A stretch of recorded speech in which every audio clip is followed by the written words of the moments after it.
And I want you to ask this question. How many black people did he go to high school with?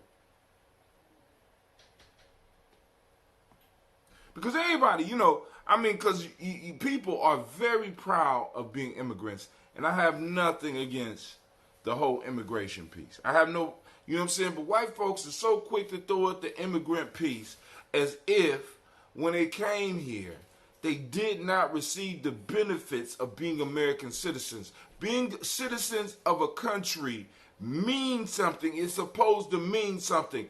This means that you receive something for your citizenship. This means that you receive certain protections and are guaranteed certain rights by the government, even if you belong to a terroristic state.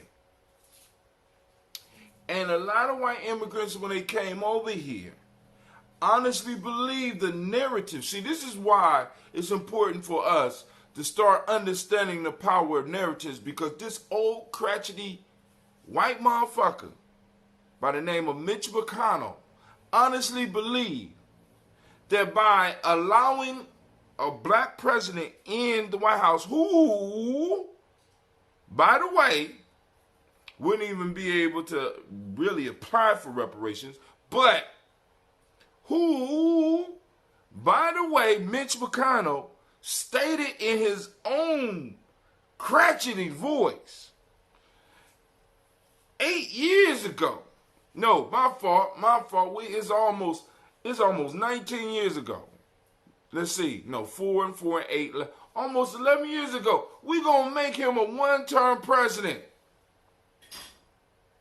We gonna make him a one-term president.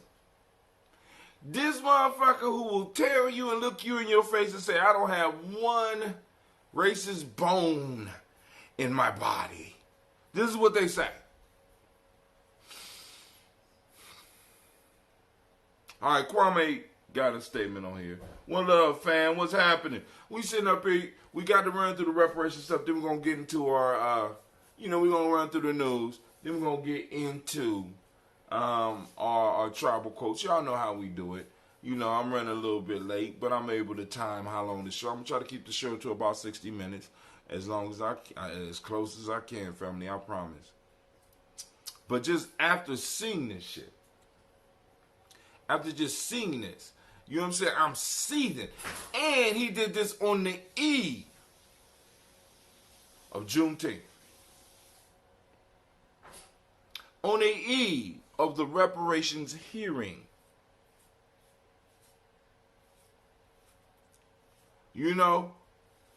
And every time I look at this motherfucker, I just expect a gobble to come up out of his mouth. He got so much chin up under there and shit. I don't know what that flapping shit up under your neck. I don't know. I just be expecting to hear a gobble from that motherfucker every time I look at him. I'm just like, God damn. Okay.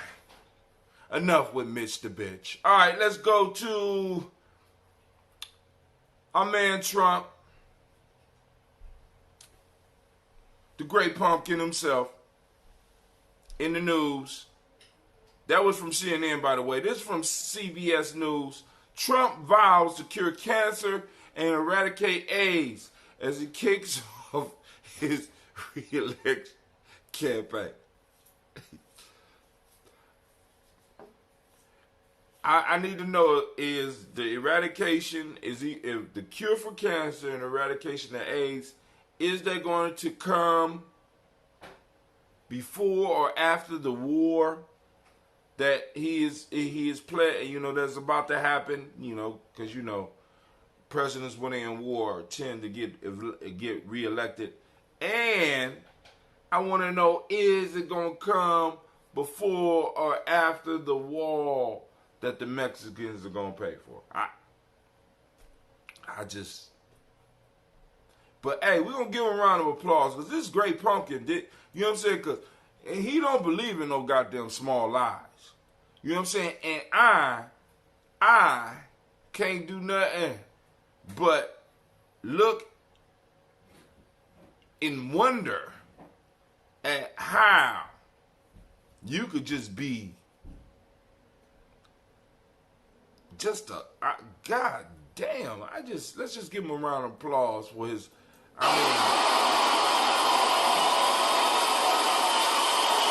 balls are still.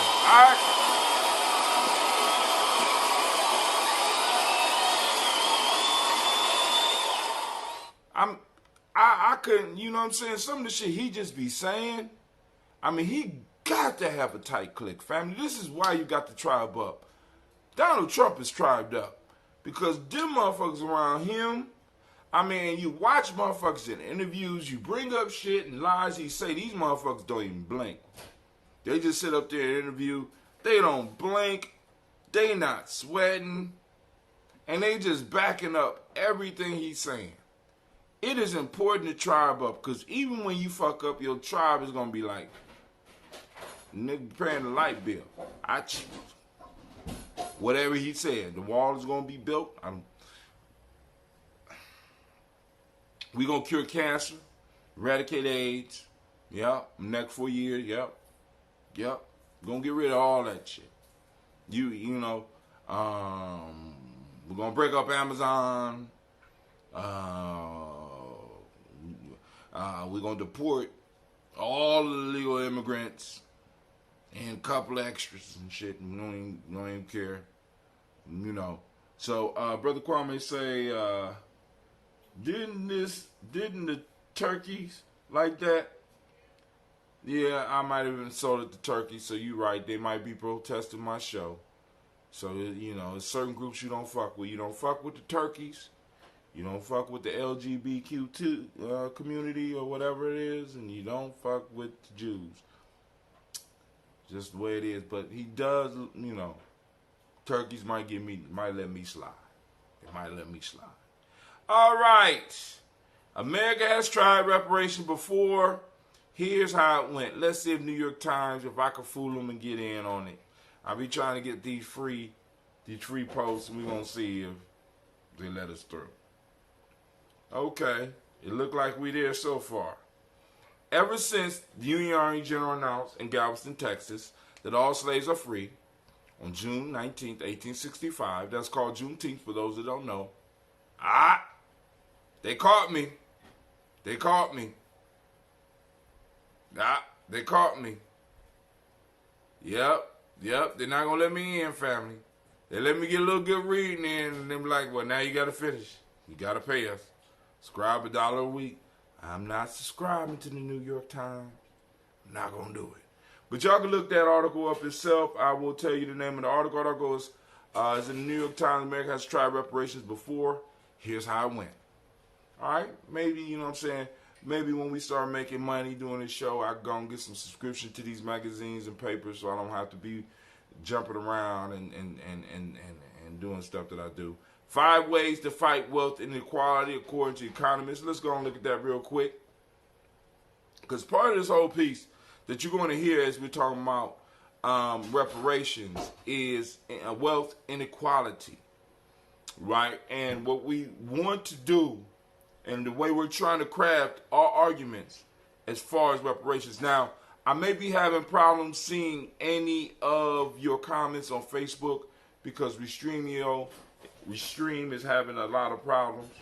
But 5 ways to fight wealth inequality. Now, the whole wealth inequality argument is one that is used in reparations, but what we have to be very careful about all of the arguments that we craft as far as reparations. We have to be precise with who we are talking about with reparations, because this is something that the candidates will try to hijack and promise everybody something and deliver absolutely nothing. If we allow our issues to be expanded to cover everybody, we will receive the same results of everything else that we got in history that eventually was expanded to everybody. Do you understand? We have received nothing. We received less. If you heard in the hearing, Dr. Malvo, and I'm going to say this about the hearing because I watched the hearing, and a lot of people are being super critical of the hearing. I wasn't totally dissatisfied. I thought Ta-Nehisi Coates did a very good job dealing with the questions, dealing with bringing in the total history, where this is not just about slavery, this is about Jim Crow, this is about redlining, this is about what's going on currently, as far as the jails, the prison complex and all that stuff. So I was cool with that, and I was cool with some of the stuff that came out. But there's some other stuff in there. But of course, you know, a lot of that was gonna come out because we had people up there that really didn't need to be up there, and that's neither here nor there. But the ones that deal with it. But Dr. Malveaux did a real good job and arguing, trying to make sure that some of the economic information, economic data was put on the table. But 5 ways to fight wealth inequality. So we're going to get to the hearing in a minute. The rise of income inequality and the struggle of so many families to get ahead have shaken American politics across the spectrum. So this is them. We're going to expand this whole reparations piece, and we have to shut that shit down, family. We cannot allow that because, once again, this is the issue. If everybody gets something, then everybody still remains in the same place. Let me say that again. If everybody gets something, then everybody still remains in the same place. Our goal, as far as ADOS, is to make sure that the ADOS receives what is owed to us. I'm not against anybody else getting what they're going to get. Gays, y'all want reparations? Have at it. Hispanics feel they need it? Have at it. Environmentalists, y'all want something? Have at it. Right? But I have to put the interest of my people and the future of my children ahead of all that. Just letting you know. Y'all come with all the little fancy arguments. There won't be no air to breathe. Well, my kids will be suffocating, but they won't be broke. They'll be able to afford the oxygen tanks until we get that shit fixed. You know what I'm saying? Well, up there, all the arguments that y'all gonna bring, I'm ready for that bullshit, right? I'm just letting y'all know, right? I got to make sure we get ours first. And that's your responsibility. Most of y'all that listen to my show, it's our responsibility to make sure that our children are able to get it, because I talked to my mom about, and we need to start talking to our families. When we have barbecues, when we have dinners, when we have a holiday meal, we need to make sure that reparations is thrown out there. And we start having the conversations and really start making sure that we're arming our people, because you have a lot of people that believe in the concept but don't believe, don't have a conviction. They feel it's a handout. And they'll come and they'll say some ignorant shit, and you have to be ready to deal with that, right? And then they'll get to this whole universal piece, and you have to combat the whole universal piece and let black people know, listen, you're not Jesus. We're not Jesus. Our people are not Jesus. We do not have to bear the sins of this whole society. Fuck that. Brother Kwame threw something up. You don't tug on Superman, or what he said, you don't tug on Superman's cape. You don't spit in the wind. You don't pull the mask of the old Lone Ranger. And you don't mess around with Jim. I'm just saying, man. Listen, we have to be able to, and part of the reason we're talking about GME Journey Media, because we have to start making sure our people have talking points to support what we're doing, right? We got to start shaping the minds, or at least giving people the fuel in the minds, because a lot of people can see that something's not right, but they can't put the words on it. And we have a responsibility, those of us that know to make sure that those of us that know, to make sure that those that don't know but that are reaching for something, that's looking for something, help them find answers rather than getting caught up in fantasies about not being Americans and not being, you know what I'm saying? I mean, where the fuck you gonna go? What you gonna do? You know what I'm saying? Because I'm like this, family. Having traveled just a little bit, America is one of the best places to be poor. I'm just saying. You know what I'm saying? A lot of y'all got fantasies about going other places and being broke. America treat the poor, you know what I'm saying?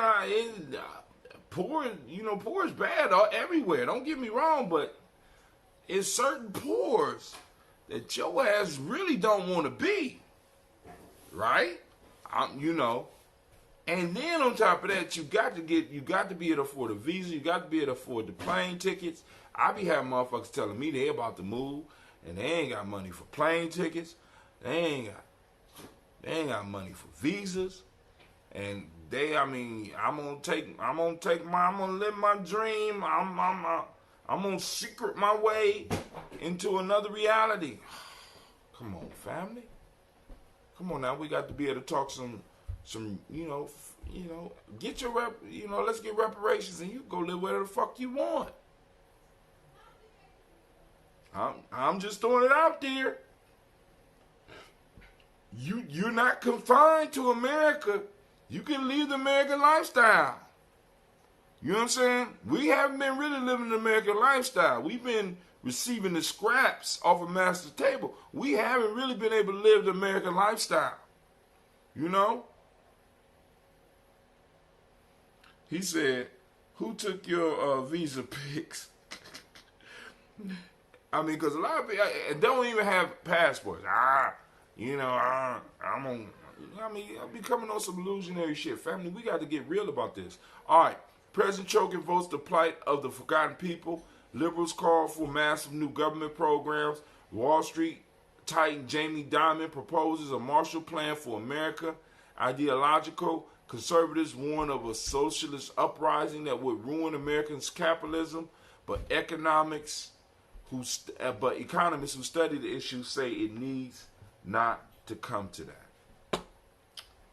They got 5 solutions here. Let's 5 ways to fight wealth inequality. I got one way to fight wealth inequality. That's called reparations. Now they got 5. I got 1. Just saying. All right. They say bolstering human capital, raising wages and returns, altering corporate governance, expanding infrastructure, protecting intellectual property. That's the 5. Though it ain't gonna work. See, because everybody gonna get, and that means that everybody, and we're going to be in the same position. Come on, family. No, don't fall for the foolishness no more. We can't fall for the foolishness no more. I'm not gonna allow you. I can't allow you to fall for the foolishness anymore. All right. Discussion time. A historic hearing. House panel explores reparations. So let's go on and talk about the meeting yesterday. I don't know why 3 windows open every time I click. I have to get something fixed. An historic hearing. House panel explores reparations. Washington. Uh-oh.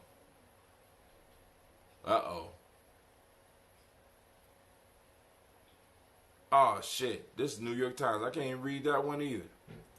Well, family, y'all got me on a budget. You know what I'm saying? I'm trying. We on a budget. Now, I can't spend no more without causing conflict in my house. This shit cost, the phones, all this costs. You know what I'm saying? So I'm limited. I can't get no New York Times subscription. I'm just saying. Y'all need to consider that. Media costs money. All right.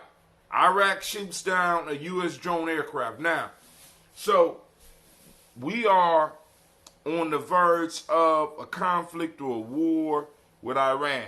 Now, of course, I keep on telling you this part of the smoke screen because they need to take some of this attention off of reparations and some of the other underhanded shit that's going on in Washington, as usual. So a war is always a good diversionary tactic.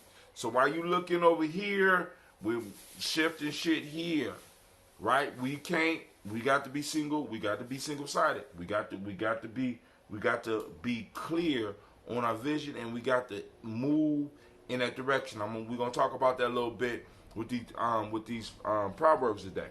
But Iran shoots down a U.S. drone aircraft. Now I want to let y'all know how this is bullshit. Let me just break this down. The drone that they shot down, if you listen to news media, was a spy drone. The Iranians shot down a spy drone. It was an American spy drone, but it was a spy drone. What the fuck are you supposed to do with a spy drone when you catch the spy drone spying on you? Let's just say you got a neighbor. You got a neighbor, and the motherfucker got a drone. And he's flying the drone looking in your bedroom window. You see the camera on the drone. Are you within your rights with the drone floating around looking into your bedroom window to smash that motherfucker? I'm just asking. We talking about a whole country here. You got a spy drone. $1 million piece of equipment that's spying on a group, and the spy drone get caught, and we supposed to get hot and bothered as American citizens because they caught a spy drone? It's called a spy drone. Yeah, family. I mean, maybe y'all don't get where I'm going with this, but this shit just don't sound right. What do you say? Expatriatism. I'm just like, family. I mean, it's certain things you got to expect. Spies get caught. Spy drones get caught.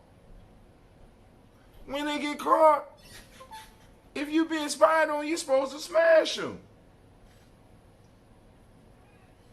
It's like, don't fall for the okie doke. Now, here in Ohio, we are going to be having Simba Camp. It's going to be in Ohio. It ain't that far from Columbus. So we finally got it here. So all of the people that be calling me talking about, well, Tim, I need help with this boy, and y'all need to have programs. I wish you still had the house open and blah, blah, blah. Here you go.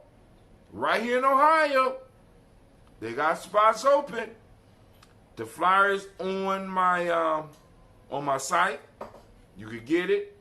It says Simba, Saving My Brother's Arms, offers African American young men aged 8 to 17 a safe space to examine their lives, their choices, and their futures based on Rites of Passage motto. The camps take young males through a process which exposes the traps that lie waiting for them in the world, and lifts up the power and promise of African and African American culture and heritage. The Simba Camp will take place on June 29th to July 6th in Hatley, Wisconsin, and July 14th to 19th in Fulton, Ohio. For information regarding the Ohio Simba Camp program, please contact Deshaun Sensenbaugh, also known as Royalty. I won't say what I call him. You know, that's an inside, that's a family joke. But, 373-3330. 614-373-3330. Family, we got a few spaces left. I don't expect anybody to be calling me talking about, I need something to do with this boy. I don't know what to do with this boy. Right? I just laid it right out for you. We got a count going down here from July 14th to the 19th, I think, in Ohio. Somebody called in, they hung up. I don't know what's going on with that.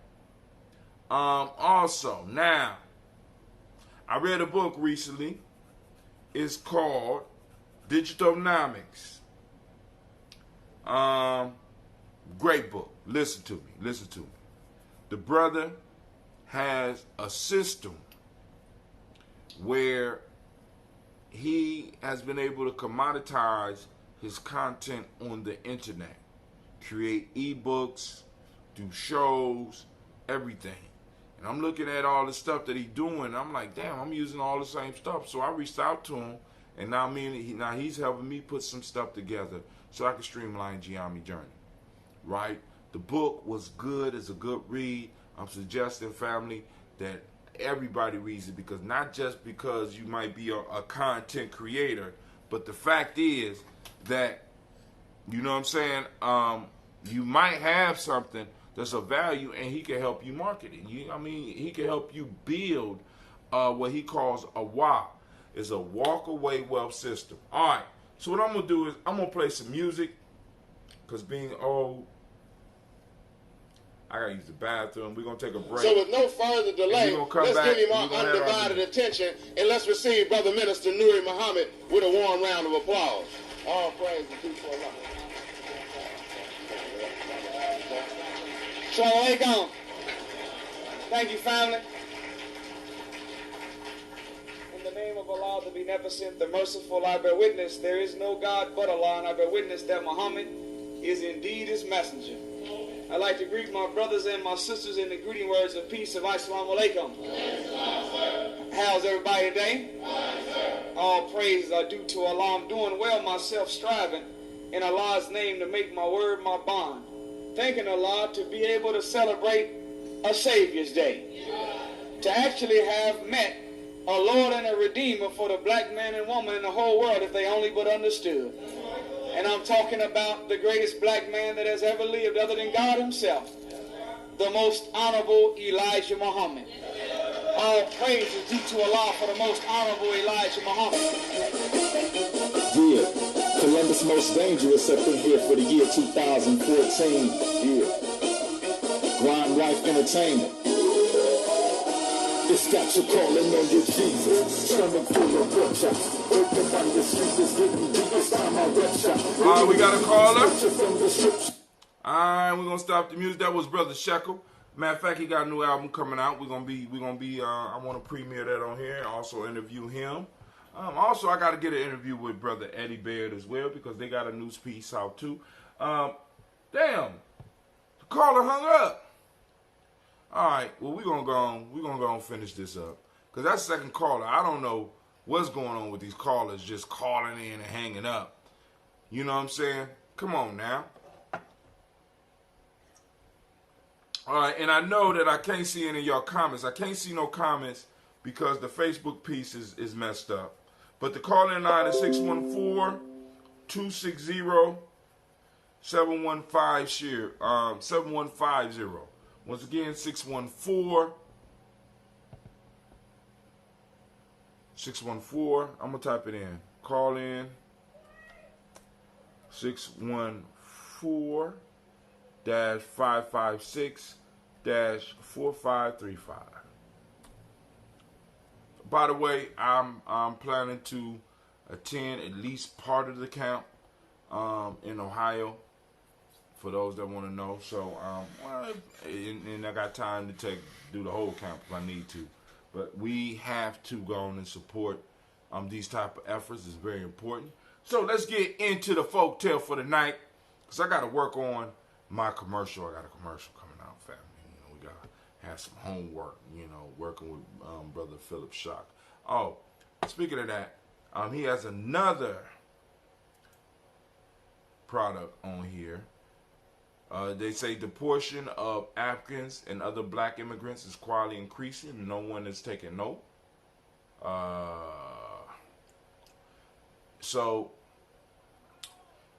Brother Shock Matthews, he has 50 reasons why African Americans succeed and failing financially. Now, I read this piece. This one is a free read if you so choose, or you could go and give them a little bit more. But it was a pretty good piece because in it I was able to identify some of the stuff that I do. Right? I mean, because basically what this is doing, it allows you to take inventory of yourself and look at some of the stuff that you do that helps you not be able to at least save a little bit. You know what I'm saying? At least move beyond the 1700 that I keep telling y'all about, right? I'm looking at them like, damn, this is why I can't get past 1700 in the bank. God damn it. I need to make some adjustments. Tomorrow. You know how we do. When it comes to tomorrow, do it tomorrow. Let's see if Brother Kwame made another comment. The name of the book, again, is called Digitonomics. Digitonomics. It is a digital book. Digital book. It's on the timeline. And then also, he has another piece on here called 50 Reasons Why African Americans succeed at failing financially. Available on Gumroad. So, you know, like I said, because he's teaching me some he's teaching me some little skills, man. It's kind of dope because it's incredible when you start finding out you got all of the right skills, but you're using the wrong tools, or you're using the tools wrong. This is what, I mean, just in one session, this is what he pointed out to me. Bro, you got all, he like, dude, you got, he said, well, how many, I got about 2,000 blogs. You got what? I got 1,000 videos. What? Man, I've been podcasting since 2008. What? I use Gumroad. What? Man, I'm a big fan of using Google. I write books on Google. What? So yeah, man, I've been doing this for years. And he's saying you conscious too. I said, dog, let me help you. Let me help you. Let me help you. Right? So I said, all right, cool. So he gave me homework assignment. And see, what's crazy is the homework assignment he gave me, I was already done with. I already got it. But somebody calling in, who just calling in online? Are you calling in just to listen? Oh, yeah, my bad. I was waiting for my Bluetooth to kick in. What's up going? What's going on? This is Quasi Low. Quasi Low, are you going to the cookout this weekend, my brother? Is it in the Raiders house? Yeah, it was supposed to be top secret, but yeah, you just told the feds where we're going to be. Okay, yeah, that one. What? No, I'm just joking. But go ahead. How you doing? I'm good. I'll probably be cooking, right? Hey, yeah. Really? What do I need to bring so that you can cook it up? Whatever you want to be delicious.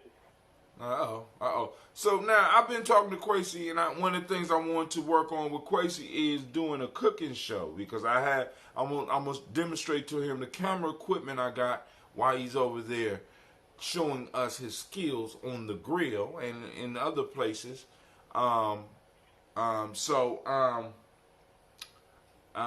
bring the camera piece over and show you what we got in Giame and what we can further get, because the whole piece is we want to start doing this whole media piece. And when I show you what I got, it's gonna blow your mind, dog. Oh, okay. That sounds exciting. It's gonna blow. I feel like I owe our audience an apology, because I fell off with the I-Win situation, man. That was a financial situation, you know what I mean? While you are growing and accumulating items, mine are doing it. Right. But hey, it's cool because the audience understand, man, because like I said, you know what I'm saying? It took me to get to a certain point in my life where I was able to have enough. You know what I'm saying? You still in that discovery. We still in that discovery, developing phase, and then on top of that, being being, and a lot of people gonna take this the wrong way, being black, it takes you time to establish stability. It takes more time for you to establish stability than if you were from another group. So, Right. you know what I'm saying? So, it's Coming understand. together too, man. I mean, I'm you know, it's nice to be understood. I definitely say that. Oh, dude. Shit, I've been through the shit. I'm, you know, in my family, we thought it was late blooming. That's what we called it. It wasn't, you know what I'm saying, it wasn't never, you know, being black, but shit. Bloom late. Right. Well, I thought it was late blooming. It ain't late blooming. You black. You know what I'm saying? You ain't got no wealth to fall back on. And you ain't got nobody to help you. You know, so, you know, you out. We out here. So, we out here for real. So, if we're living good, it's because we out here doing some shit that, I mean, that is phenomenal. You know what I'm saying? So, hey, shouts out to you. But you called in, you got a comment, or you just ready to get into these quotes? Yeah, I just you know, half the time I don't even be having access to even see that. My data is out right now. I just happen to be somewhere where I got Wi-Fi, so I started the show going. You know what I mean? All right. So we're going to get into these. Go ahead. I was just going to say, we be struggling out here. A lot of niggas be liking to be on Facebook and acting like they rich. I'm real with mine. I'm struggling like a mug right now. I mean, but actually, that's a Gianni rule. We got to be real with it. Because that, you know what I'm saying? Because, I mean, like I said, other than that, we're practicing illusions and shit. We all out here. You know what I'm saying? That's, you know what I'm saying? So I had an unfortunate situation today with some people that I love. I just really came to me where I couldn't deny that these people are living in illusion, man, and it hurt me to have to realize that I have to kind of distance myself. You know what I mean? I have to. Sometimes we gotta lose people, even that we love, in order to preserve ourselves. I can't lose myself, because then I'm no good to nobody. right. Because, I mean, we be living those, some people be living those illusions, and you'd be so crazy. You be listening to them, you like, what in the fuck are you talking about? What are you talking about? You really don't know where you are, when you are, nor why you are. You know? Hold on. Brother Kwame say, what do Quasi want us to bring? Wings, drinks, etc.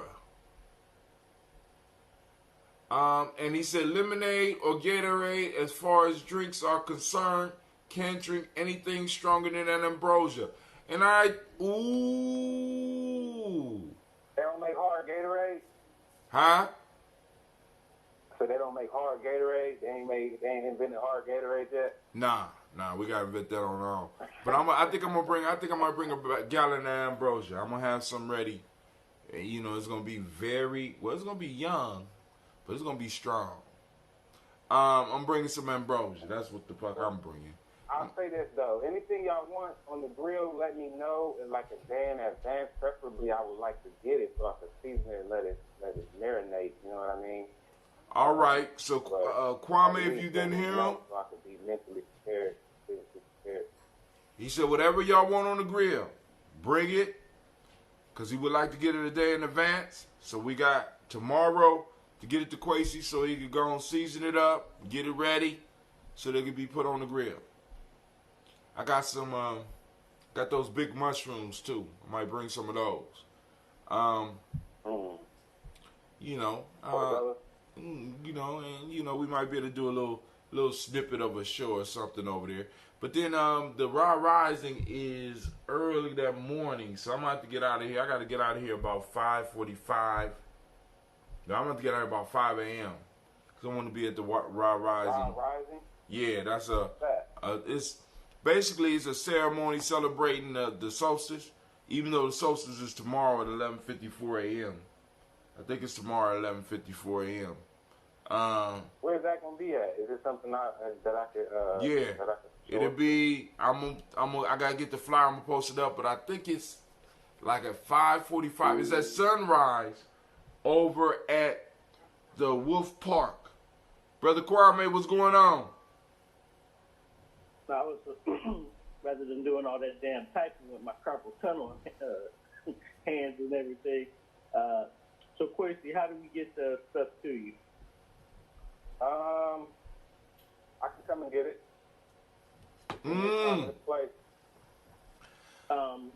Listen, Kwame live. Shit. No, we're going Kwame live in Pittsburgh. Look, bro, we're going to be in town because we got to get our visas taken. Our visas taken. Hey. Let me find out I got to get a passport photo to come and see you. No, it ain't that bad.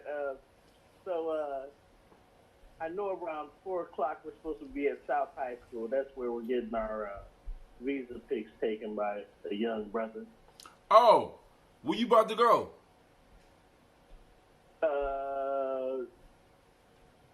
You ain't got to tell me. He said, No. I know for sure that we plan on sending Charlotte to synagogue. But you said we. Are you going to synagogue too? I'm not sure. You know, funds are tight, bro. Yeah, I know, bro. I mean, that's the conversation me and Quasi was just having. Funds, you know what I'm saying? Especially when you do this work. When you doing this work. Shit. You know, I got to look at you. Got to look at a motherfucker like an agent if he always on top when he doing this type of work. You know what I'm saying? Because it's like shit. It's rough. You know what I'm saying? It's like damn. You know, because like I said, for me to get the people the quality that y'all deserve. You know what I'm saying? Shit, bro. You know, I got to sit back and be like. My wife started talking. I gotta look the other way and shit, cause I be like,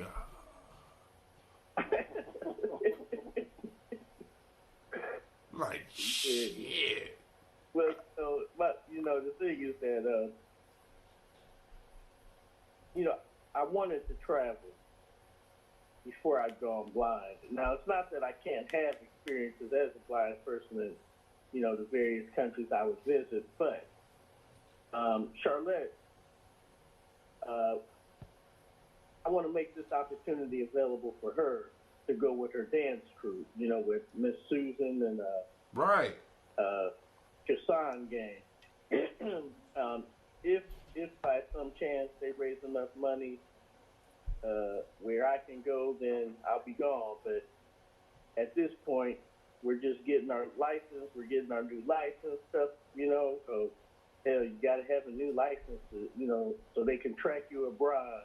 Right. To your license, and then get our visas together.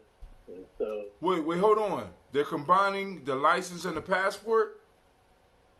No. So basically, you have to go in and you get reissued a new license with a lot of other information, you know, included within it. And so you know, I don't have a license, but my state ID, I'll trade that in for and I'm wondering, shit, I probably got to pay for this shit too. Yeah. So I get to trade that in for the updated license that allows you to travel abroad. Oh, so you gonna have So you can travel abroad with your license now, with your state ID? No. I'm not saying that, but you must have this new license in order to travel abroad. It's called. Even with a passport? Yeah, I'm reading about it right now. It's called an agent in the pocket. That's what they call it. The agent in the pocket. So they could. So you're telling me that I have a passport. I have my passport, but I have an outdated. Well, I mean, it's not expired yet, but it's not updated. So I can't travel abroad right now unless I get the new license? Correct. Damn. You stuck, Quasi. You thought you was escaping. You can't go. You can't go nowhere. You thought you was slick, trying to get your passport. You gotta get this up-to-date license. So I gotta get an up-to-date license. All right, so let's go and let's shoot these out real quick because we are at. Damn, I'm at 53 minutes. Been running my mouth. All right. First, first proverb. This is from Swami Vivekananda. Take up one idea. Make that one idea your life. Think of it. Dream of it. Live that idea. Let the brain, muscles, nerves, every part of your body be full of that idea, and just leave every other idea alone. This is the way to success. That's number one. Number two, this is from Nagarjuna. Things derive their being and nature by mutual dependence and nothing and are nothing in themselves. So let me say that again because I messed up. Things derive their being and nature by mutual dependence and are nothing in themselves. Last one. One cannot make a pact with the slave and make a pact with the master and then not betray one of them. Now, I have this proverb in this book at least 3 times. So I make everybody that has to get this book, that does this book, that goes through this process, you have to process that at least 3 times in this book. One cannot make a pact with the slave and make a pact with the master and then not betray one of them. Damn. Or both. Or both. So, family, here we go. Question 1, 2, or 3. Kwame, you the elder? 1, 2, or 3. 1. 1. Quasi. Here you go. It's on you. So what you going to do? Take up one idea. Make that one idea your life. Think of it. Dream of it. Live that idea. Let the brain, muscles, nerves, and every part of your body be full of that idea. And just leave every other idea alone. This is the way to success.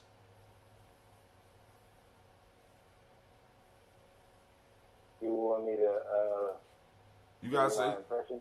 I threw it, yeah. I threw it out to you. Go ahead. Well, the first thing that came to mind was that sounds like an Eastern philosophy versus the Western. Like the Eastern philosophy is concentrate your forces versus the Western philosophy being don't put all your eggs in one basket. So, Is it a I'm good? not say that there's wisdom to either. And it's interesting that kind of vibes with the third one. Like the slave or the master making a pact with one or the other. It's not necessarily to favor the master, but you definitely can't concentrate your forces and not put all your eggs in one basket. You see what I'm saying? You have to pick one of those slots. You know what I mean? Like if you in the middle somewhere, then you ain't doing shit. You ain't doing. Ooh. You know. Ooh. So, but we got a lot of neutral people in our camp. We got a lot of neutral people in our lives.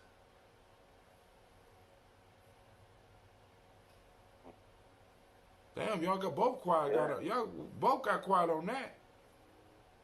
I mean, hell, I think I'm definitely closer to neutral than having chosen a stance.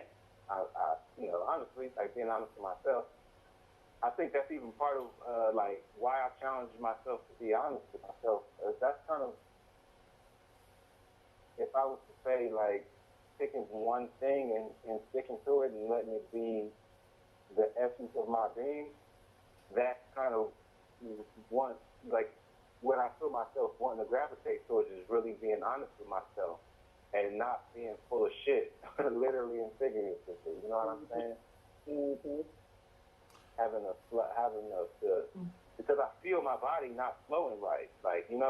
there's blockages in my body. There is I think it's Dale Carnegie. He says, put all your eggs in one basket and watch the basket. You know what I'm saying? Because the question comes up, for me, because in our culture, mastery was a major thing. And we are being immersed in a culture now where rather than master, you're being pushed towards being good, a little bit good at everything. Mastery was a major piece for us. And the piece that I'm saying is that you can't really become a master if you don't, in a sense, in some form or fashion, activate the idea that he's talking about total single focus. But that will cause havoc in your life. We got Sister Regina. Actually, I think today is today your day, Sister Regina? Yeah, you a Yah. Sister Regina is a Yah. Shouts out to the Yahs. We're going to give the Yah a round of applause for representing on the show today.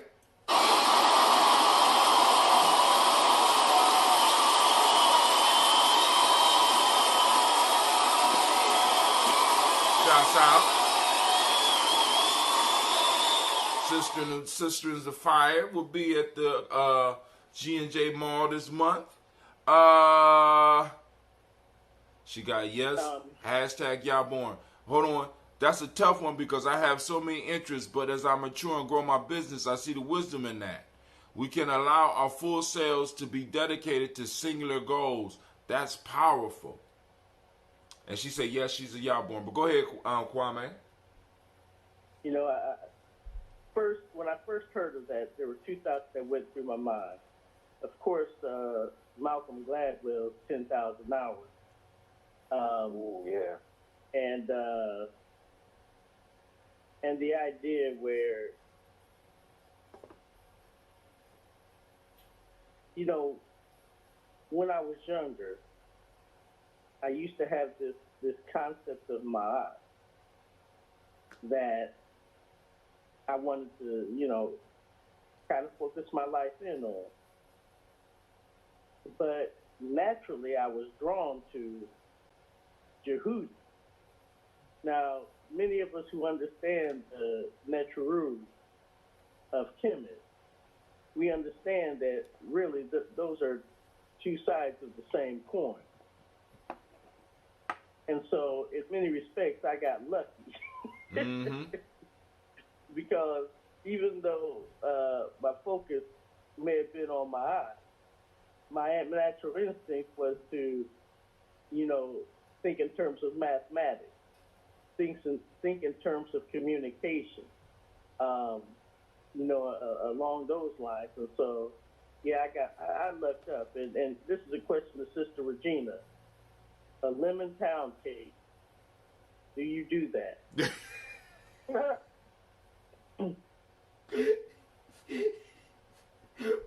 What you laughing about, man? Shit, I thought you was about to say some profound shit.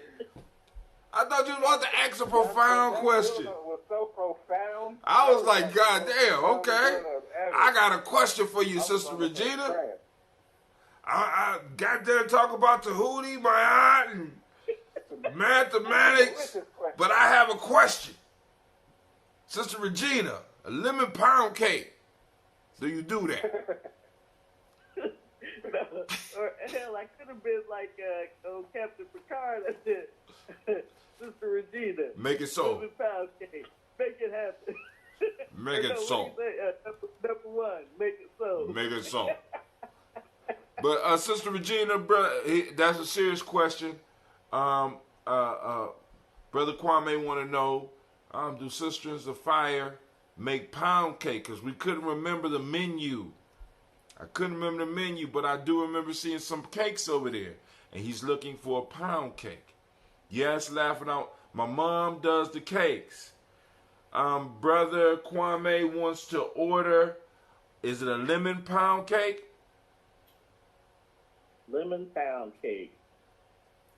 And when do you need it? You know, shoot, I just, you know, was thinking about my mom. You know, she wanted a lemon pound cake, so. All right, so as soon as you get it. I'll check within family. All right, so Sister Regina, if you know how to get in touch with Kwame, you can. If not, you get in touch with me. I'll get you in touch with Kwame.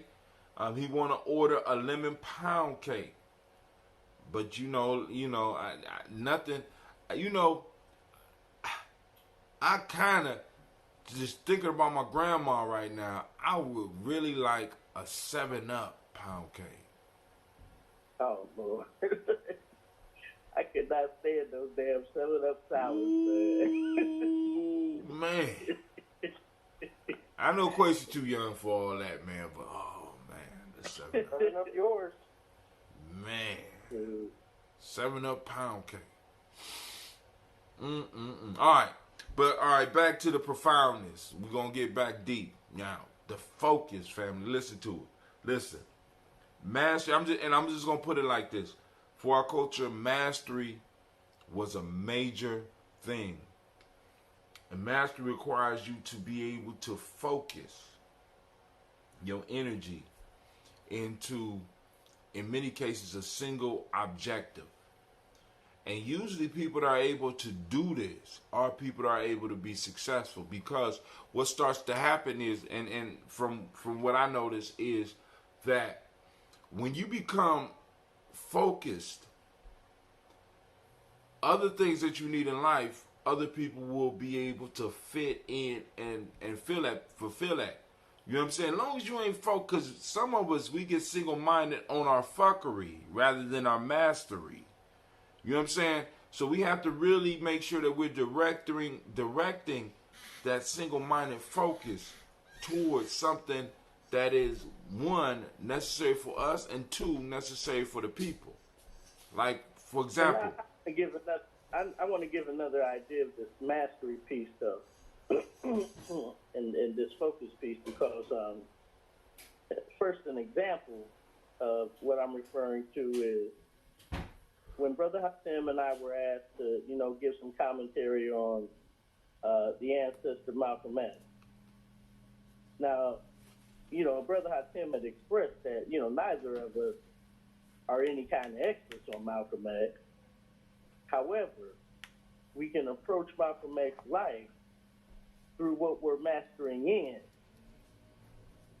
And Hatem's, of course, is, storytelling. And, of course, how he phrases the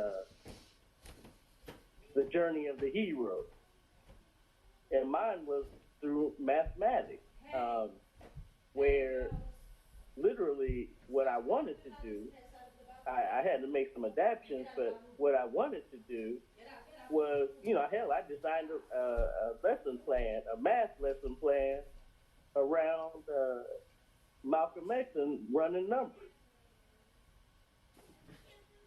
And so the idea of mastery is becoming so proficient in what one has focused on that given any situation, they're able to relate their mastery to that situation.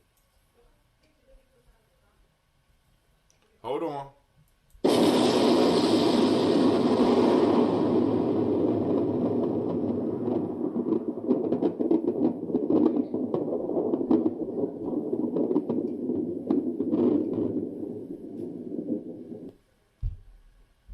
Y'all heard it, right? You heard it. He blew it up. Now, go and think about it, cause we got one more, family. We're gonna do one more, and we're gonna get up off this, cause it's past 10 o'clock. I need to go to bed. I've been sleeping late and shit, and my body's adjusting, and back. You know what I'm saying? Back to this. So I need to go and get my rest. So we're gonna do one more. Kwame, you picked the last one. Quasi, you got a choice between number 2 and number 3.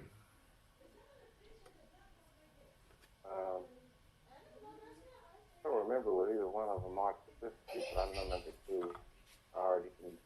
Number 3. I already connected it to number 1. Itself, number 1. So I think I'll go with 3. You gonna go with 3? One cannot make a pact with the slave and make a pact with the master and then not betray one of them. Actually, I forgot to announce what it's from. This from Benin. Nigeria, and Togo. So all three of these areas had this in common. When can I make a pact with the slave and make a pact with the master and then not betray one of them? Kwame, you want to take that one? If you insist. So, when you consider a number of people who are said to represent us,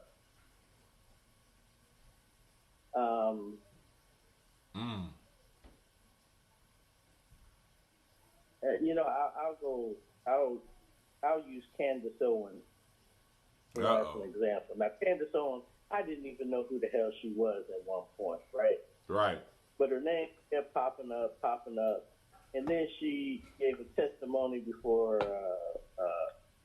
Congress, you know, in some hearing or something. And I heard this woman talk, and maybe a week before I got into a very heated argument with a sister who I'd been friends with for damn near 30-something years over reparations.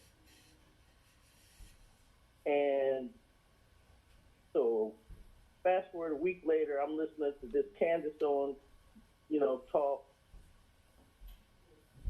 and I'm hearing all these phrases that this friend of mine was saying coming out of Candace Owens' mouth, and I was like, well, I'll be damned.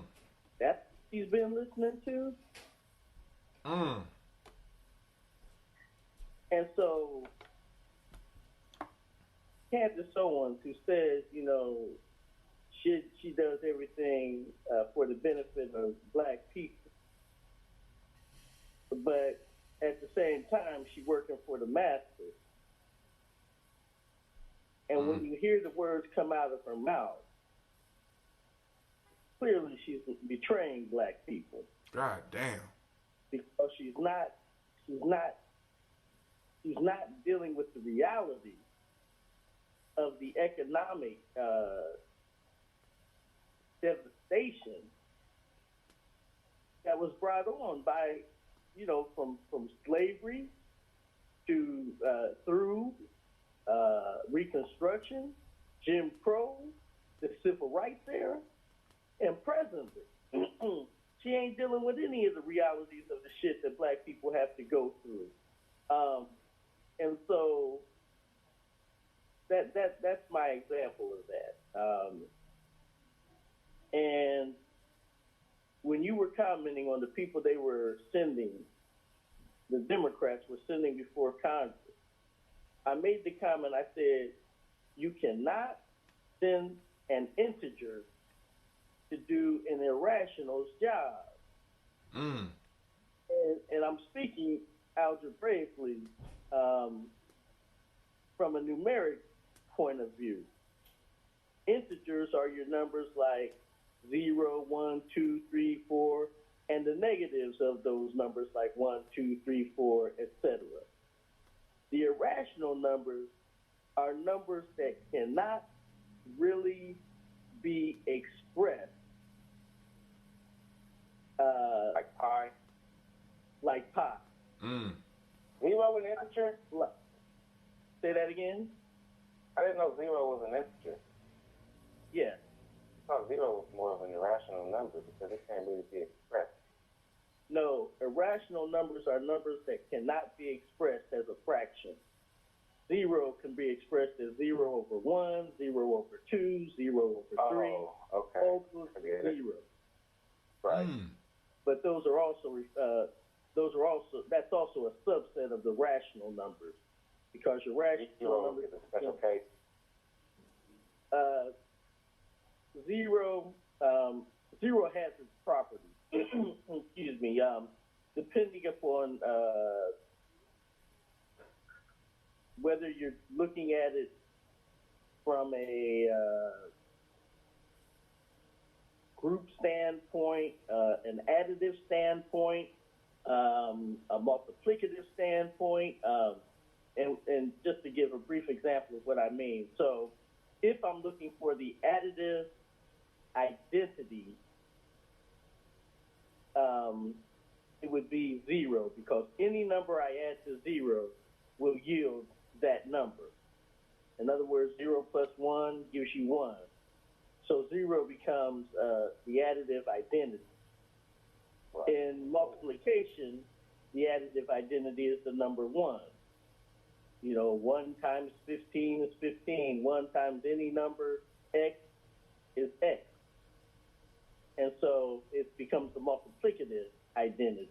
But those are just examples of some of the ideas that come to me when I think of this notion of trying to serve two masters. He got a math lesson. Only on Geometry Journey. Shit. We found out 0 is an integer. We found out that you can't send an integer to do an irrational numbers job. You know what I'm saying? And it is, and we have people that supposedly are serving us and serving others, and there's no way that you could actually. You're going to have to betray one of them. We have to understand this. This is why it's very important, because I was talking to the family about this. We have to have individuals that are supported by the community, that speak out for the community. If they are supported by the community, then they are beholden to the community. The community is master, right? And they serve that community. So we have to be able to start finding ways to be able to free up people so that they can actually speak our interests. A lot of people that are... I have to say... Go ahead. Go ahead. Okay. No, finish what you were saying. No, I'm done. Go ahead. I just make it up as I go. I was talking to Sister Navita, man, and I felt like that situation that happened where that officer punched the dude. I feel like I feel personally responsible for the way that played out. I feel personally responsible. I mean, Navita was saying that we as a tribe could have stepped up and been there for him, but I feel like I personally should have reached out to him and been his strength, and I feel like I dropped the ball on that. You know him? Because but I ain't never stopped me from finding nobody. That's true. I feel you on that. That's deep. But then, once again, that gets to the point of when you are out there fighting for him, where is your living coming from? This is why ministers are supposed to be servants of the congregation, because they don't have to worry about their daily bread coming from the devil or the system. You know what I'm saying? They're supposed to be the spokespeople, and those people that work for these religious institutions are supposed to be the spokesperson for the people. You know what I'm saying? And as far as the conscious community, we have not moved to a point where we are, in a sense, tithing in a way to where we are able to do it. And that's one of the things that I always got to give the Nation of Islam props for, because Malcolm was only able to be Malcolm because of the Nation of Islam. Because they provided the basics. That's nation building. You know what I'm saying? If you are a spokesperson and you speak for us, we're going to make sure that you be able to eat. So this means that all these other men out here, they're going to work at places every day.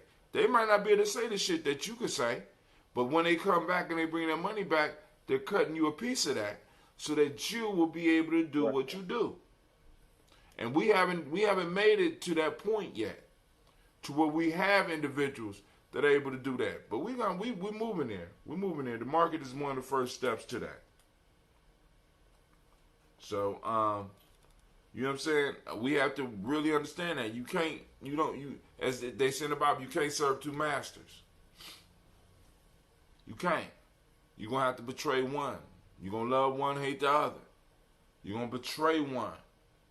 You know what I'm saying? And that's the way the system that we are existing, the system that we exist in is designed.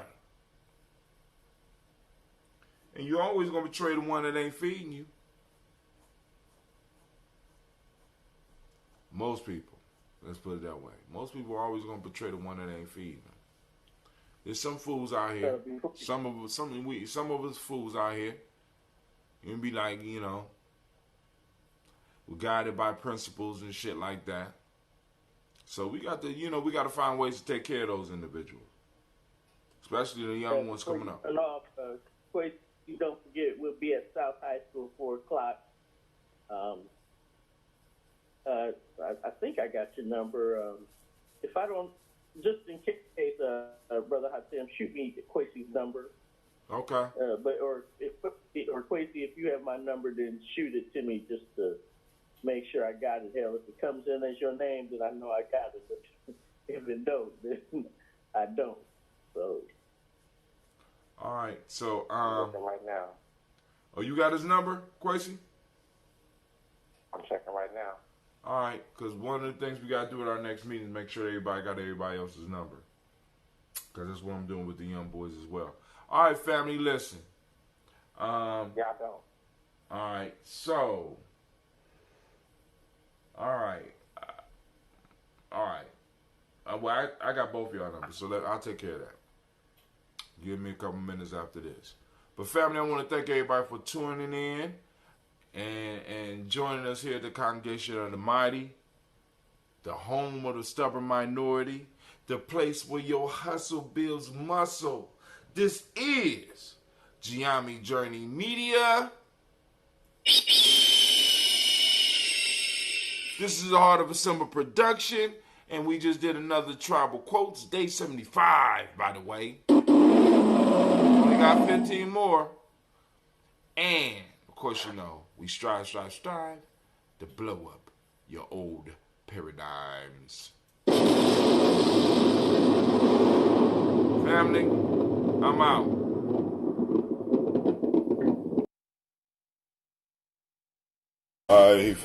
What's up, family? Let's get it popping off. Let's get it popping off.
down. Come down.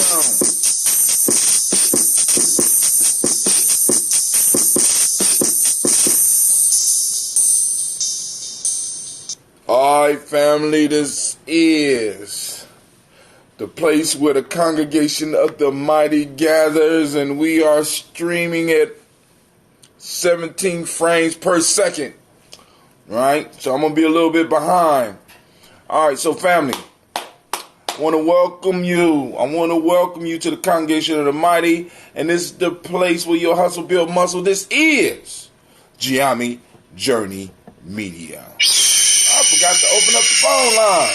This is the Heart of a Simple production. And of course, you know we are on Tribal Quotes, where we strive to blow up your old paradigm. All right, let's go to the chat. Let's see. Oh, I ain't even opened the chat. I gotta open up the damn phone lines. You know, family, you know, it's hey, when you producing yourself, shit, there's a lot of shit that can go wrong. You just forgetting. I got a lot of work I got to do tonight anyway. A lot of thinking. Got to get this rock and roll call together. It's going down in the morning. And I got to come up with something for the babies. I got a bunch of stuff for the olders, but I don't have enough for the babies. Right? So I got to think about that. Well, I mean, I got stories, of course. I got stories. Lines are open. Lines are open. Those that know the number, y'all can feel free to call in. We're gonna talk about everything that we need to talk about. I'm gonna hit some of this news first, then we'll get into the Proverbs. So first up, and y'all know I'm gonna hit some of this news first, then we'll get into the Proverbs. That's me. I like how I sound. All right, so here we go. Hold on. So I've been posting up some stuff in Giami Journey. Oh, first off, shouts out to Brother Kwame. I have his article for next month's newsletter. I'm waiting for the rest of the family to do the like. He already did his, and he got a lesson. His is a lesson. It's a short lesson. I want to send shouts out to Sister Jackie. Hopefully y'all was able to see hers. But I will publish it again in the next newsletter. And after that, I think I might publish it up on the post because it's a hot piece. It's called Racy Flu. And make sure you get it. And like I said, if anybody want to challenge her on her satire, because it's actually funny, but it's based on facts, she's ready for that. You know, she's a professional writer. Shouts out to Sakmet Mayat. Peace to you as well. And y'all know right now, Brother Hatim is strong on these politicians and stuff right now. Of course, I'm about to do this forever because reparation is a worthy battle. And actually, I think this is the movement of the 21st century for black folks. At least those of us here, those that could trace our stuff back. Because I was reading an article today. And it said, well, how are we going to be able to tell the difference from a Nigerian who came to America 50 years ago and somebody that's been here for a long time? All right. Let's go and break down. Let's go and break that down, right? I don't see, because motherfuckers going to come with dumb comments and dumb questions because they ain't got nothing else to do, right? So they're trying to sidetrack the argument. Now, first off, we keep on hearing how it's impossible to distribute reparations properly. I want everybody, and those of you that's in the chat, please let me know if you can hear me. You know what I'm saying? It says I haven't been able to access any of my devices. I don't know who this is, so you and the family, obviously, because you're piloting the Giami Journey. If that's Navita and you got them, you already know we done talked about them old ass devices. All right, I'm just saying. Get mad if you want.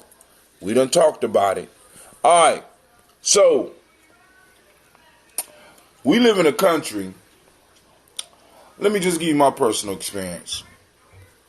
I was audited by the IRS. And they had all my transactions for the last 3 years. They knew exactly how much I owed. They knew exactly how much I was making on the side. And we have many friends and family, some of us in jail right now because of the IRS. And they're able to track all that shit. We are living in a society where, as Edward Snowden let us know before he left here, that everybody is under surveillance. And we have supercomputers. Why is it hard? Somebody please explain. You know what I'm saying? I challenge anybody on that. America has the technology to know how hot your ass is right now in the seat that you are sitting on right now. If they want to blow you up, they could find you and send a Scud missile flying in from 300 miles away, guided by some nobody. You know what I'm saying? Straight into your house. Come on now. They know your address. We educate millions of children every day. We know what classes they are in. The United States government has millions, hundreds of thousands, if not millions of workers. And they're able to track all of them. So you mean to tell me that a country that's able to do all this shit? And then on top of that, we had a technology where I could be talking to Sakmat, who might be down, I think, in Georgia, or Sister Kim, who might be in Ouagadougou, and on the continent of Africa, or Kwame in Columbus, or Jackie in Maryland, all at the same goddamn time. I can say Google. Okay, Google. What is a fart? And it will be able to define it for me. So please explain to me how a country having all these capabilities could not do something as simple as dispense reparations. Make right what was done wrong. But hold on, I know I got some chats up in here. Uh-oh, Brother Anubis, what's up, man? What's going on? Have you been getting the black signal? We got a new number, by the way. For those that want to get on the black signal, please hit us up at 25456. Type in G&J, text G&J to 25456, and we will get you on that black signal. And Anubis, if you want to be back on the Daily Toaster signal, you text Toaster to 25456 to get back on. Brother's been asking about you, man. Okay, cool. Well, we know you got an old device because you already told us that. I think you do. Are you still using the BlackBerry? No, some people actually, I mean, because BlackBerries were some of the most secure phones out there. But let's go on back to this news, man. So, so now they're going to try to discourage us and sidetrack us. So right now, you'll see on the Jeremy Journey timeline, you have 3 2020 Democrats expressing concern that attacks against Ilhan Omar will stifle debate on Israel. Now, let's understand, if they can't redirect the conversation, if they can't necessarily drown out the conversation, they will try to change the conversation. So we went from ADOS talking about reparations all the way around to Israel.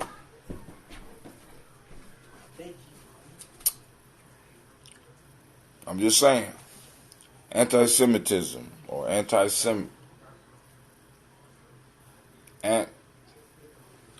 y'all know what it is. Anti-Semitism or whatever. You right? You know what I'm saying? So I got an article up there about that, and I'm only posting up there to let people. These are some of the diversions that they'll put out there, because now people are like, there's more important things that we have to do. You black people, y'all want stuff for yourself. when America is going up in flames. Come on now. Come on now. Come on now. America, America old. And as they say in the mafia movies, fuck you, pay me. Very simple. Fuck you, pay me. Don't care about, you know what I'm saying? The whole piece is, let's get it together. Let's get the things together. For those that want more information about the Black Agenda, go to ADOS101.com. All right. So now, another piece, because I of course, we're going to have our family that's going to be chiming in about all the money that black people got. I've been doing a little bit of math. Just a little bit. I'm not that good. Brother Kwame, if you out there, you can correct some of the figures that I have. So, I went through, looked at the top 400 billionaires. Billionaires. Out of 500 top billionaires, right? Let's just say 400, but out of 400 billionaires, I caught possible, let's say 4 and a possible. It's like space when it comes to black folks' money. 4 and a possible. Okay? Now, Kwame corrected my math this morning. If I'm correct, he told me that was like 2.5%? Something like that? Of the billionaires. Now, remember, we are 13% of the population. So then I looked at the millionaires today. There's 11 million millionaires. 76% of those millionaires are white. 880,000 of the millionaires are black. And if my memory serves me correctly, out of all of the millionaires, only 8%, somewhere around there, about 8% are millionaires. Now, as black folks, ADOS, we control 2.6% of the wealth in the country. Last I checked, country's wealth was about $100 trillion. 2.6%, that's about $2.6 trillion. I'm being nice. Out of 100 trillion. Family. Now, what I'm laying out for you is the reality, and then I always go back to the median and stuff like that. I know a lot of people don't like hearing that, but 50%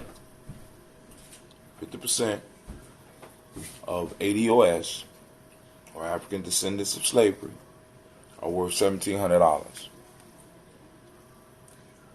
In some major cities like Boston, it's like $8. I heard it's about $11 out in LA.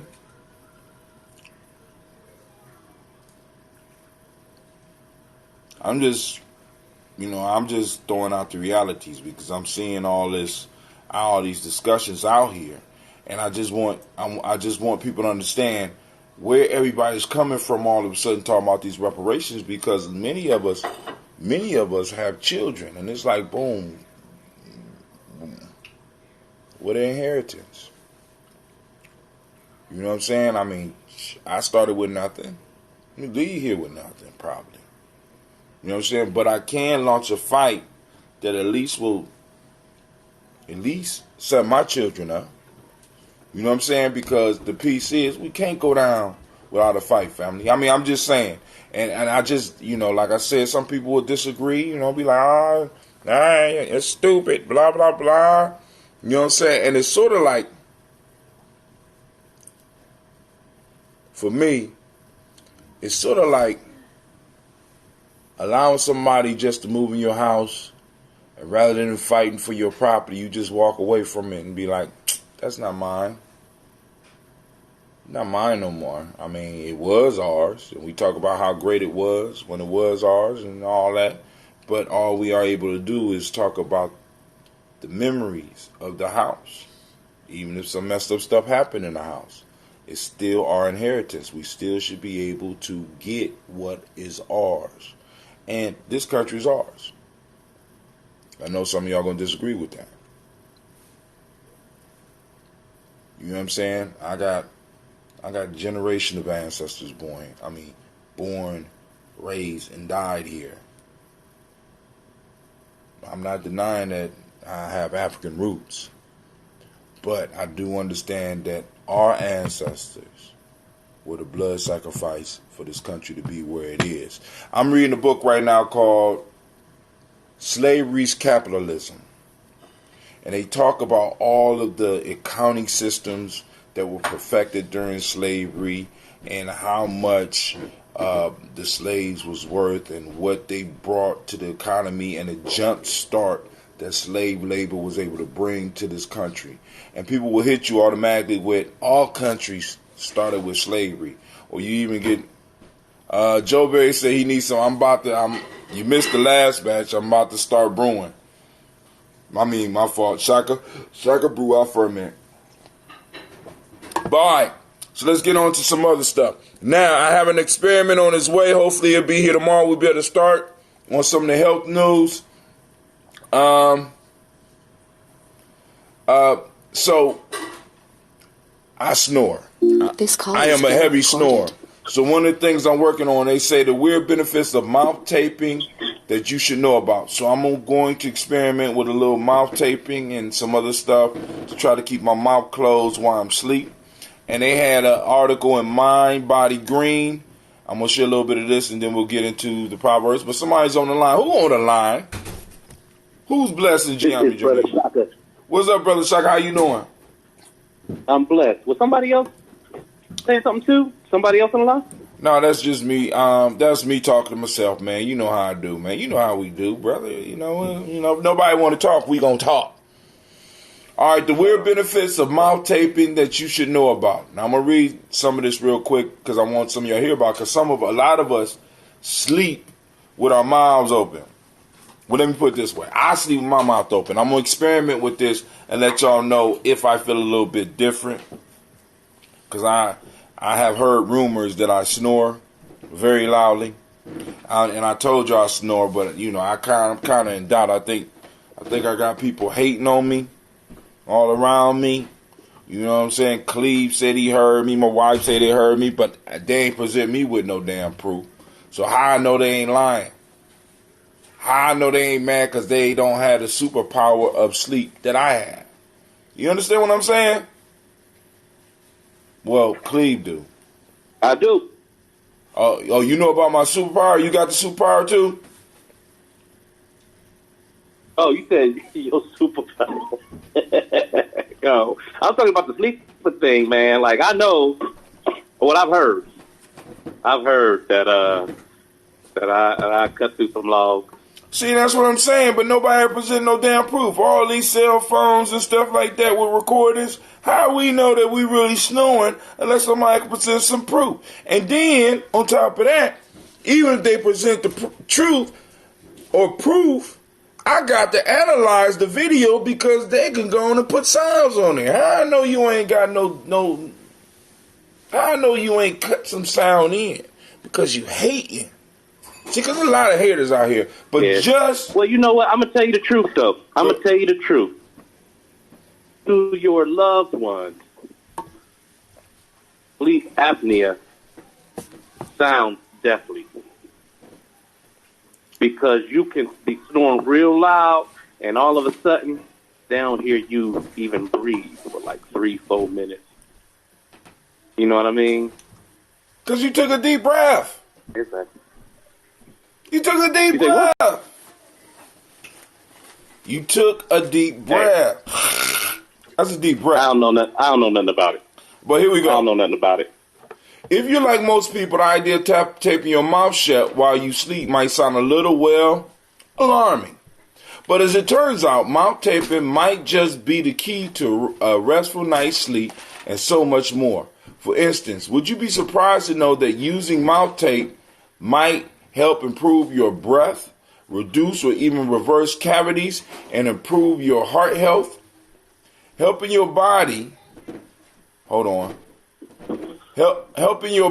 nose breathe.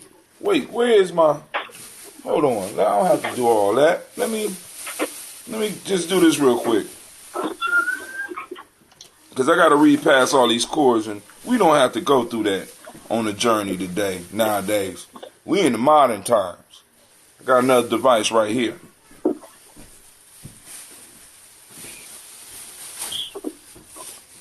All right, I need what the hell is this? Okay.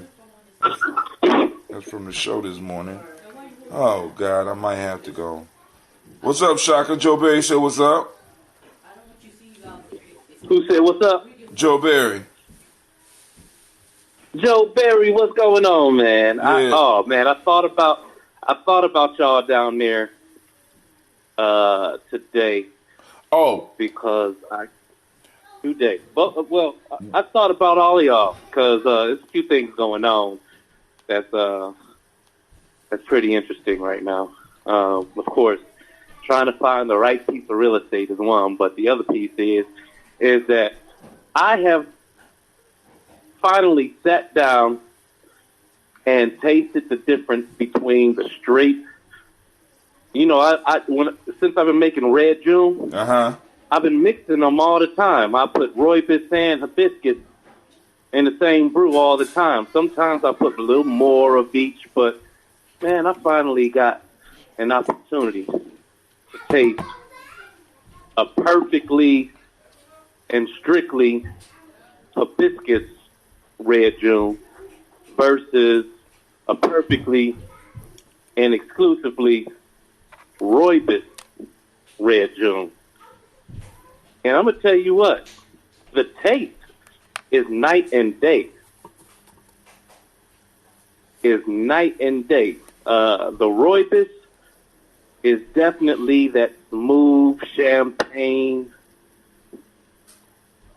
I think we had some of that at the campgrounds. Mm-hmm. And the hibiscus, it's got a heavier body to it. Almost like a grape juice. And, they just two totally different drinks. And so, we're going to start separating them. Yeah. So right now I got 3 gallons of the rooibos, the champagne stuff, that I'm looking to bottle up tonight.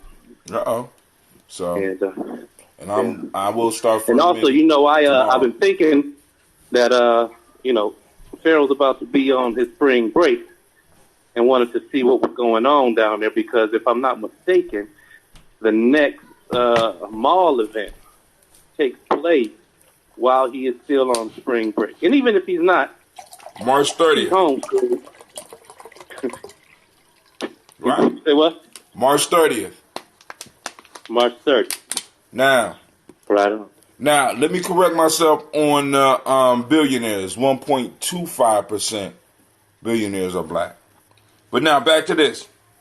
Helping your body nose breathe rather than mouth breathe during the night accomplishes a goal you might not even know exists. It greatly increases the amount of nitric oxide circulating in your body, which has a range of benefits. Nitric oxide is a molecule that occurs naturally in your body and plays a bunch of important roles in your health. There are basic ways nitric oxide gets to your blood. The first is by eating nitrate-rich foods like nutrient-rich vegetables, and the second is through the various ways your body creates its own nitric oxide, mainly exercise and nose breathing. While you have control over your diet through much of your life, your body's natural ability to produce nitric oxide through exercise and nose breathing decreases as you age.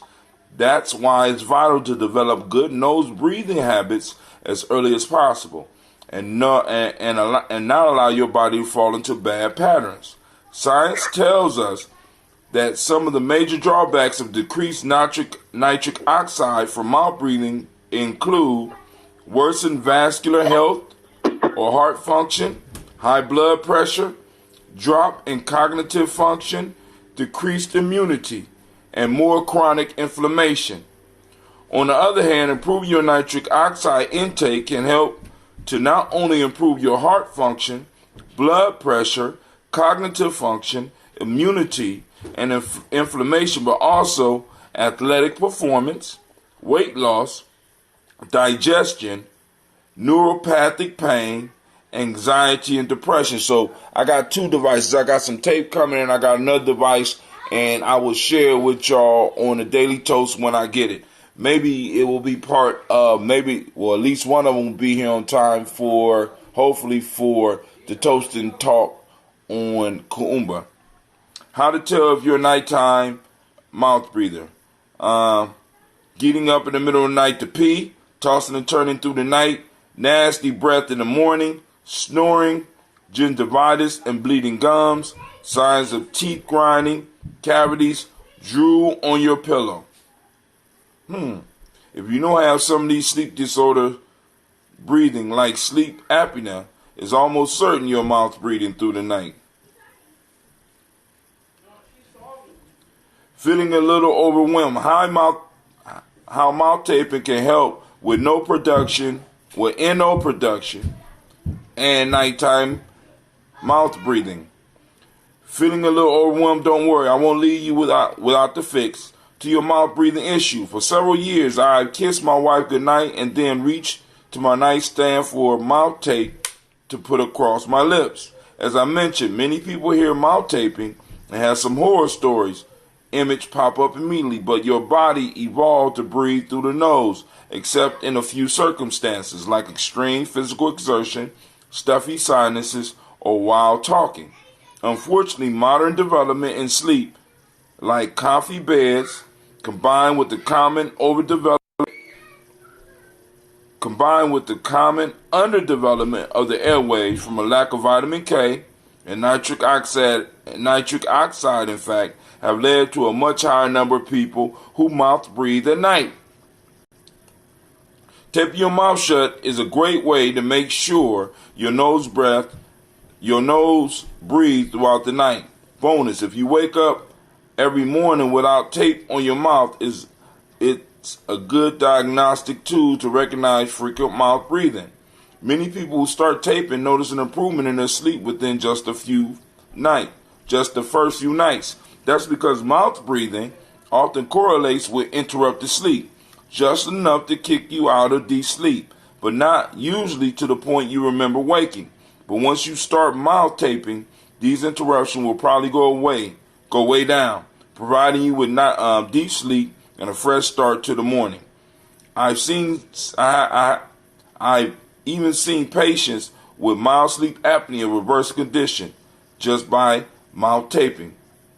And they talk about how to mouth tape. Common questions about mouth taping are on here. If my nose gets stuffy during the night, will mouth taping make me suffocate? No, while taping the mouth shut can sound scary, it's not able to overcome your body's natural desire to keep breathing. If your brain picks up on an inability to breathe because of a stuffy nose or any other issue, it'll force your teeth to grind and wake you up. Often you'll remove the tape on your mouth without consciously realizing you're awake. Are people who shouldn't mouth tape, and you got how long should I mouth tape? You got all this stuff on here, and you can go and do the research yourself. How you doing, Miss Jackie? I sent out the newsletter. Thank you. Hopefully you got it. If not, I'll send you a copy. And like I said, I'm thinking about posting that up on but I'm gonna let it marinate for a couple of days for those people. I'm gonna keep on advertising it, trying to get people to read the magazine. So now, let's get into the conversation. Brother Shaka hung up because he going to get some tape because he already admitted that he snored, but I still got questions, right? So, I will show the tools that I'm gonna start using. I'm gonna experiment with it and let you know how my sleep go. I sleep good any damn way. But maybe I might be able to perfect my sleep technique, and in me improving, maybe I can give some of y'all some tips, bring some value into your life, and that's what we do in Giambi. So now, let's get to the Proverbs. Call in line, 614-556-4535. Boom.